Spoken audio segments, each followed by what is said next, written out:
5वें दिन भी इजराइल कर रहा है ईरान पर अटैक। एक के बाद एक ऐसी जगहों को चुना जा रहा है और ऐसा लगता है कि उसने पहले से यह तय कर लिया था कि फेज वाइज उसे ये काम करना है। पहले फेज में वो क्या करेगा, दूसरे में क्या करेगा, और ऐसा लग रहा है कि अपनी योजना को वो प्लानिंग जैसा उसने किया था उसी हिसाब से अंजाम दे रहा है। और इजराइल की आर्मी का बहुत बड़ा दावा कि 5 दिन में दूसरी बार ईरानी आर्मी चीफ की हत्या कर दी है उसने। चीफ बनने के 4 दिन बाद ही अली शादमानी की हत्या कर दी गई। अली शादमानी मारे गए, शुक्रवार को मारे गए थे मेजर जनरल गुलाम अली राशिद, और अब शादमानी की बारी आ गई। शादमानी के बारे में ये कहा जा रहा है कि वो खमेनी के बेहद करीबी थे, विश्वास पात्र थे, और इसीलिए गुलाम अली राशिद के बाद उनको ये कुर्सी दी गई थी। लेकिन ऐसा तय कर लिया लगता है इजराइल ने कि कोई भी जो ऊंची कुर्सी में बैठेगा उसको उस ऊंचाई से और ऊंचे भेज दिया जाएगा। बहरहाल अगली खबर भी देख लीजिए। इजराइल के प्रधानमंत्री नेतन्याहू का बहुत बड़ा बयान। अगली खबर फ्लैश कीजिए। खमेनी की हत्या से ही जंग रुकेगी, नेतन्याहू ने कहा। इससे संघर्ष और बढ़ेगा नहीं, खत्म हो जाएगा, नेतन्याहू ने कहा। नेतन्याहू ने खमेनी को बताया सबसे बड़ा दुश्मन। ये बातें किधर जा रही हैं?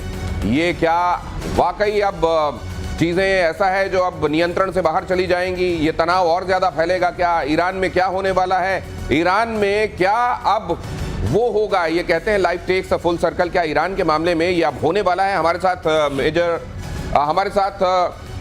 मेजर गौरव आर्य जुड़ रहे हैं, आज बाहर से हमें ज्वाइन कर रहे हैं कहीं से। बहुत स्वागत है आपका मेजर साहब।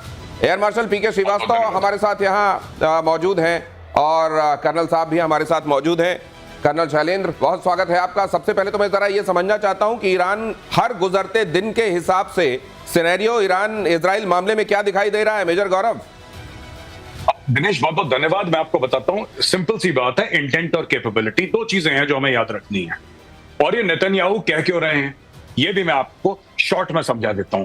देखिए, कोई भी काम मुकम्मल अगर करना है तो आपके पास इंटेंट होना चाहिए और उस काम को करने की कैपेबिलिटी होनी चाहिए। यानी कि एक तो आपकी नियत होनी चाहिए और एक काबिलियत होनी चाहिए। ईरान के साथ सबसे बड़ी जो अभी बात है, जो नेतन्याहू चाहते हैं कि उसकी जो कैपेबिलिटी है, यानी कि उसके न्यूक्लियर एसेट्स, उसके बैलिस्टिक मिसाइल, ये सब उसको खत्म कर दे तो ईरान की कैपेबिलिटी खत्म हो जाएगी।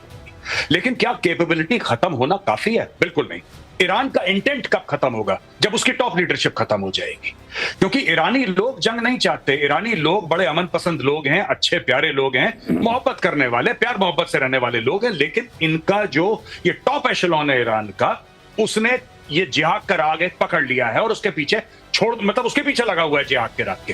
तो इसके ये that is why Netanyahu is saying कि जब तक खमेनी को आप नहीं निपटाएंगे ये जंग नहीं खत्म होगी, और उसके बाद एस्केलेशन नहीं होगा, उसके बाद डी एस्केलेशन होगा, सब शांत हो जाएगा। इंटेंट एंड कैपेबिलिटी है दिनेश।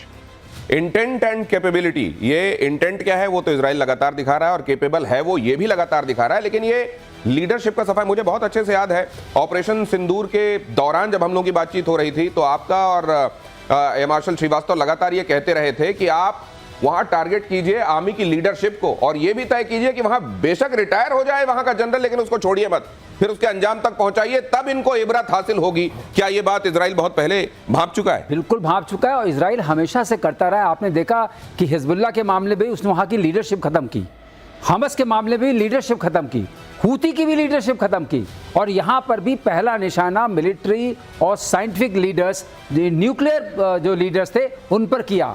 और ये इतना प्रिसाइज रहा है दिनेश, एक बात आपको ज़रूर चौंकाएगी कि ये खबर उनकी जो ज़मीनी खबर है, जो मोसाद का ऑपरेशन है, जो उनकी यूनिट 820 है उसका जो ऑपरेशन है, जो उनका साइबर ऑपरेशन है, वाह क्या काबिले तारीफ है।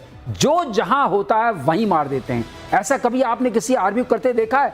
निशाना और सिर्फ उतना ही, लीडरशिप को खत्म करते हैं, लॉन्चर्स को खत्म कर दिया, और अब वहां पर न लॉन्च मैकेनिज्म बताया, जैसे गौरव बता रहे थे कि लीडरशिप भी गई, नियत गई, और उसका तरीका भी चला गया। ये बहुत बड़ी बात है। ये भी आप सोचिए कि किसी जगह सिर्फ ये नहीं कि अमुक व्यक्ति किस शहर में मौजूद है, ये नहीं, किस मोहल्ले में मौजूद है ये नहीं, किस इमारत में मौजूद है ये नहीं, उसके किस अपार्टमेंट में मौजूद है, उसके किस रूम में मौजूद है, और वो टेबल पे बैठा हुआ है या बेड पे लेटा हुआ है, इतना प्रिसाइज। और इसीलिए मोसाद को मोसाद कहा जाता है। कर्नल शैलेंद्र, क्या आप भी ये बात कहेंगे कि इस पूरे मामले में जो एक्सपर्टीज, एक्चुअली एग्जीक्यूशन तो हमको दिखाई दे रहा है, लेकिन वो जो प्लानिंग, वो जो इंटेलिजेंस है, वो असल में इसके पीछे है जो इजराइल को मजबूत बना रहा है। जय हिंद, नमस्कार। देखिए, बड़ी सीधी सीधी बात है, ये हमारे को भी पता है, हमारी आर्मी में भी होता है और हमारे स्पेशली आर्टिलरी में होता है। दुश्मन के ऊपर नुकसान पहुंचाना, उसे चोट पहुंचाना, उसे किल करना, ये अपने आप में एम को कभी अचीव नहीं करेगा। हम बोलते हैं इसे कि inflict such prohibitive losses that the will to fight should get killed.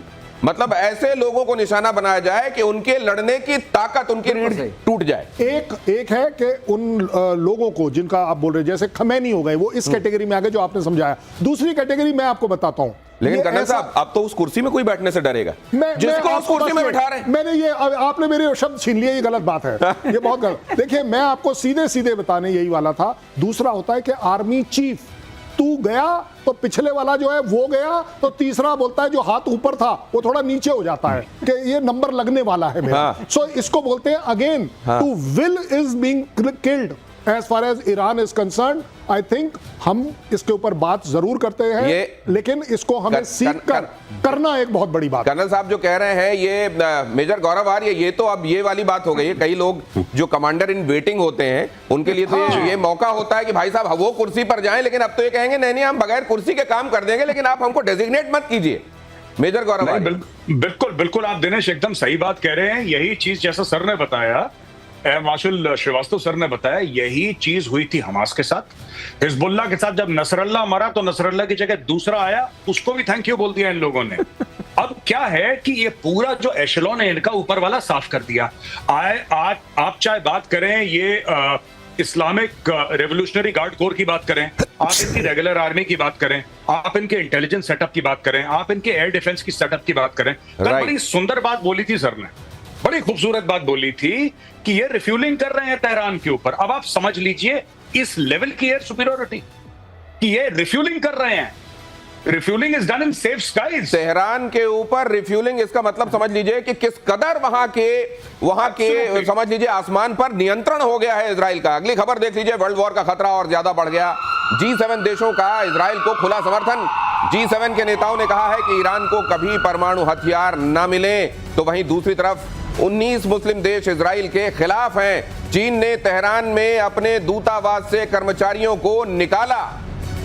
ये लीजिए जरा, ये भी देखिए, चीन ने तेहरान में अपने दूतावास से कर्मचारियों को निकाला। ये दुनिया में जो बाकी जगहों पर डेवलपमेंट चल रहे हैं, खासतौर से G7 की तरफ हर किसी की निगाह है। क्या चल रहा है कनाडा में, तो लोग देख रहे हैं ट्रंप वहां से क्यों चले जा रहे हैं। लोग ये भी देख रहे हैं कि ट्रंप कुछ बोल रहे हैं, इतने में कनाडा के पीएम आकर कहते हैं नहीं नहीं, अब देखिए प्रेसिडेंट के तौर पर मुझको अपनी जिम्मेदारी निभानी दीजिए। उनको बीच में रोक दिया जाता है। एक्चुअली क्या चल रहा है ये लोग जानना चाहते हैं। G7 की बैठक में क्या हुआ और वर्ल्ड ओवर क्या चल रहा है, और यहां से क्या इंडिकेशंस मिल रहे हैं। मेजर गौरव, देखिए, ट्रंप तो बीच में निकल लिया है, जैसा आपने शुरू में ही अपने बयान में बताया था कि ट्रंप साहब आए, वहां पे हाय हेलो करा, हाथ वाथ हिलाए, एक दो डील वील शायद उनकी यूके से साइन होनी थी, उसको कर कुरा के ट्रंप ने बोला कि मैं निकल रहा हूं। अब इसका ये है कि ट्रंप ने ट्वीट भी करे हैं, ट्रूथ सोशल पे भी डाला है कि कुछ बहुत बड़ा होने वाला है। ट्रंप थोड़ा शोमैन किस्म का भी आदमी है, तो नहीं मुझे ये समझ में नहीं आता, इमैनुअल मैक्रो ने अगर कोई बात कही थी तो इमैनुअल मैक्रो के ट्वीट को ये कहते हुए कि इनको तो कुछ मालूम नहीं है मैं क्या करने वाला हूं, ये हमेशा गैस कर, ये करने की क्या जरूरत थी उनको। नहीं, देखिए, वो टेलीविजन का आदमी है, वो रियलिटी टेलीविजन का आदमी है, आप ये समझिए ना, आप उसका बैकग्राउंड देखिए ट्रंप का।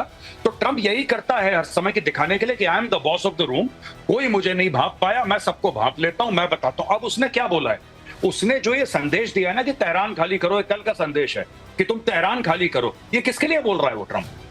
ये जो आम लोग हैं उनके लिए बोल रहा है। हो ना हो, America is getting into this fight.